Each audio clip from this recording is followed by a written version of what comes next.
को मैं रोक रहा हूं। पवन आपके पास दोबारा हूं क्योंकि पल्लवी के पास कुछ अपडेट है। पल्लवी,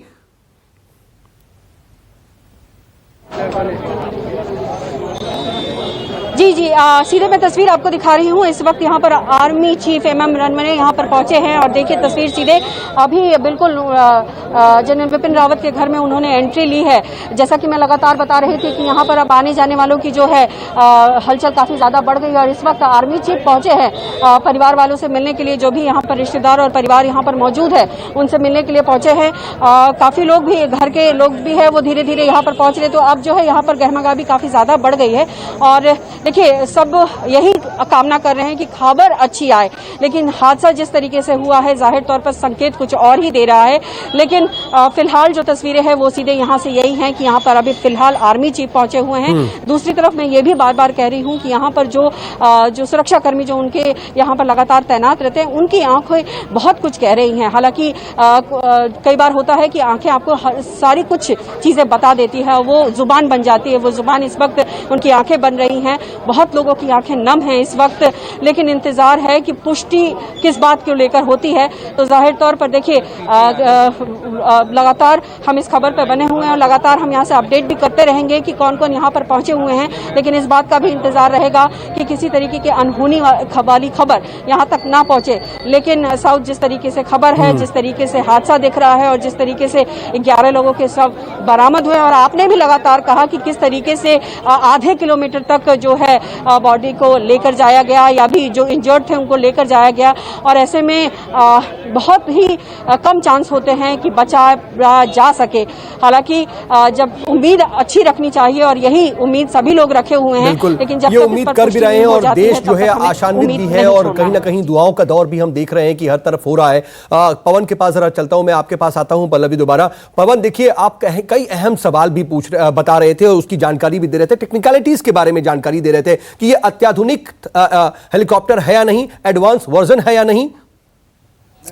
बिल्कुल M17 V5 बिल्कुल पूरी तरह से अत्याधुनिक है। जैसा कि पल्लवी ने जानकारी दिया कि वहाँ की जो पहाड़ी है उसकी ऊंचाई उतनी ज़्यादा नहीं है, लेकिन 6000 फीट की ऊंचाई तक ये हेलीकॉप्टर उड़ सकता है। चिनूक से इसकी तुलना जो है किया गया है। अब इसमें जांच का ये विषय है कि क्या ये स्मार्ट वर्जन हेलीकॉप्टर था या नहीं था, क्योंकि इसी जानकारी को लेकर के जहां एयरफोर्स चीफ पहुंचे हैं, निकल चुके हैं और वो जो जानकारी देंगे उसके बाद जो है रक्षा मंत्री पूरे विस्तार से इसकी जानकारी जो है देंगे। आपको बता दें कि जिस हेलीकॉप्टर पर वो सवार थे, कई रॉकेट लॉन्चर और मिनी एलएम जो कहते हैं LMG के साथ ये पूरी लैस रहता है। डबल इंजन का ये हेलीकॉप्टर है। जैसा मैंने कहा स्मार्ट वर्जन है या नहीं है, स्मार्ट वर्जन का मतलब सऊद ये हुआ कि इसमें एरियल होता है और एरियल के माध्यम से ही पूरे, अगर मानसून खराब है या कहीं ऊंची पहाड़ियां हैं या मौसम खराब है या कहीं फॉग है, पूरी जानकारी आपको पहले से ही मिल जाती है। तो इस तरह के जो अटैक्स हेलीकॉप्टर्स जो होते हैं, VVIP इस पर जरूर सवार होते हैं, उससे पहले भी पूरी तरह से इसकी जांच किया जाता है। पायलट इसकी जांच करते हैं,